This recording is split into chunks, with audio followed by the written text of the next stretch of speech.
And now I'm going to be chatting to Cheryllyn Dudley, a Member of Parliament representing the African Christian Democratic Party in the National Assembly. Cheryllyn, hi, thanks for being on the show. So the Labour Laws Amendment Bill is a revolutionary bill in the sense that it will give fathers 10 days of paternity leave. As long as the father's name is on the birth certificate of the child, of course, among other things. So, in a country where many children have absent fathers, to what extent will this somewhat reduce the burden on mothers balancing work and looking after their children at the same time? Hi, Gabriel. I think that's an excellent question. And definitely the motivation and the hope in terms of this legislation is that it will not just be benefit to the fathers of these children and to the children, but it will also benefit the moms in terms of sharing that responsibility of child care and child rearing and free up moms to be able to be in many other spheres as well as the sphere of childbearing. Speaking to the Deputy Minister of Home Affairs a couple of days ago, she was saying that how the majority of males in South Africa, in fact, do not put their names on the birth certificate or on the registration of that birth, largely for financial reasons. They don't want to be held responsible financially. And the feeling is, between her and myself, is that this legislation then actually stands a good chance of being a bit of a motivation for many of those men who would perhaps like to take advantage of paternity leave to start to consider putting their names on the birth certificates of their children and taking responsibility for those children that are their own. It's actually a very valid point, and I certainly hope that it leads to a higher level of female participation in the business sector. Now, my next question: the African Christian Democratic Party does not officially stand for or support gay rights. The leader, the Reverend Kenneth Meshu, even said this in response to a question on gay rights, and I quote: "There is something called self-discipline and self-control. I know it's wrong, and I would not do it." Unquote. Then why does this bill, which came from yourself, in your capacity as an MP of the African Christian Democratic Party, give rights for same sex couples to have parental leave? Gabriel, very simply, for this bill to have even stood a vaguest chance of being accepted and written into law, it would have had to have been constitutional and it would have had to have been in line with existing legislation. So I was fully aware that unless I was playing games and wanting to make some kind of political statement, drafting this legislation, I would have to be particularly careful that it could be signed off as constitutional and that in every way it was in line with today's legislation. So that was never an issue for me. I also, the reason that I wanted to address this issue was because I really felt that it was going to be beneficial not just for children, not just for fathers, not just for mothers, but for our society as a whole. And it was really, really important that we didn't make this bill about something other than nation building, what benefits there were going to be for strengthening family. And for us, strengthening family means a stronger nation. And this is what we really want to see at the end of the day.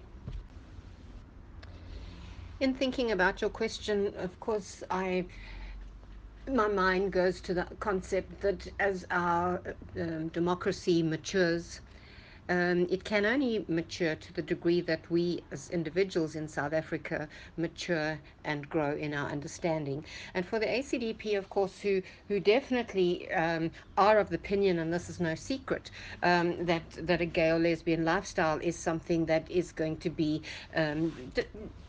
problematic and not the best for those people who want to embark on that kind of lifestyle. But what we do understand and what we have had to get our heads around in terms of understanding is that freedom of religion and belief is about understanding that not everybody's going to actually understand things the way we understand them. Not everybody's going to make the same choices that we make in terms of how we live. So whilst it is extremely important that we as Christians are free to express ourselves freely, to argue for it, what we think is a better way of life, and to also to live freely in line with our beliefs. So it is also important that other people have that freedom to believe what they believe, and freedom to make those life choices that they make and lifestyle choices that they make. So and this has been a gradual, a lot of work over time in terms of my input in the party and trying to help stretch people's thinking, trying to help people apply their minds to what the reality is. There's one thing being idealistic and saying what we would like a perfect world to look like, but we know that our world is far from perfect. But we also know that it is extremely important is that people have freedom to choose and that they are protected in those choices. Right. Then my next question, Sherilyn, following from your last answer, would be: did you feel perhaps that it was more, when you were drafting this bill, did you feel that it was perhaps more important to incorporate the African Christian Democratic Party's family values rather than any other policies that could have been seen as controversial and at odds with the policies of other parties, seeing as you needed uh, bipartisan support in Parliament? Absolutely, Gabriel. The major focus and motivation was, in fact, family values, strengthening families, strengthening our nation. That comes above everything else, even above party agendas. But you're quite right when you talk about the realities in terms of needing, if we really wanted this legislation to become part of our law and we wanted to make the difference that we really feel that it can make on the ground and in the lives of people on a day-to-day basis.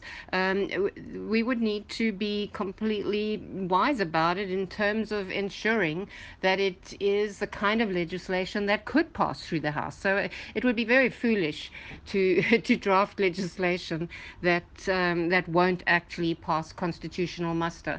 And yes, very definitely, I purposed from the beginning.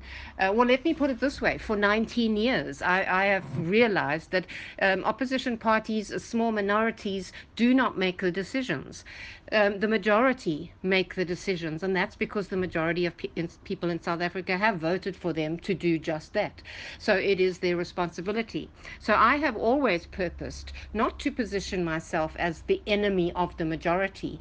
And when I have actually disagreed with the majority, I disagree respectfully. I disagree in a way that they understand we're talking about the issue and we're not talking about them. So this is important because I know that when people close their ears to you, that's it. And when people are disrespectful and people become your enemy, it's very hard to get around that mistrust, etc. So a lot of what thought has gone into the fact that relationships is very, very important in terms of doing the work that we need to do as members of parliament.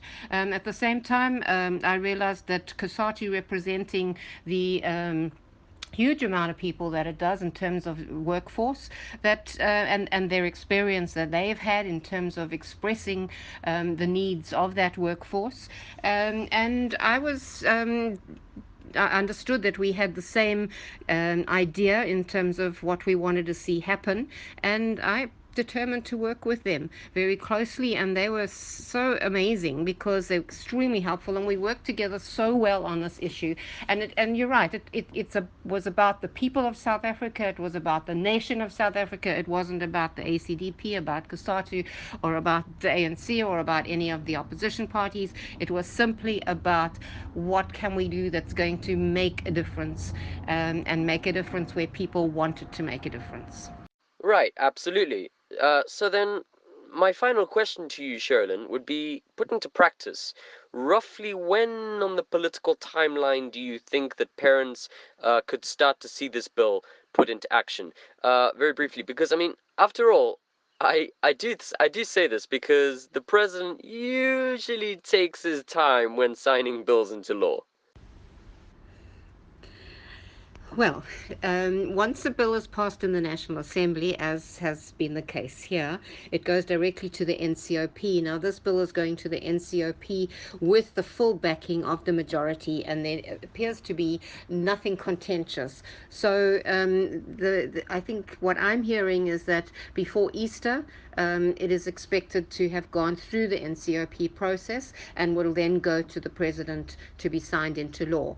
Of course, we don't know what's going on in the president's office, and we certainly don't know what will be going on in the president's office after the ANC conference. So that we have to wait and see. But I would like to hope that by mid 2018, this will be up and running. Well, come hell or high water, this bill is a monumental bill.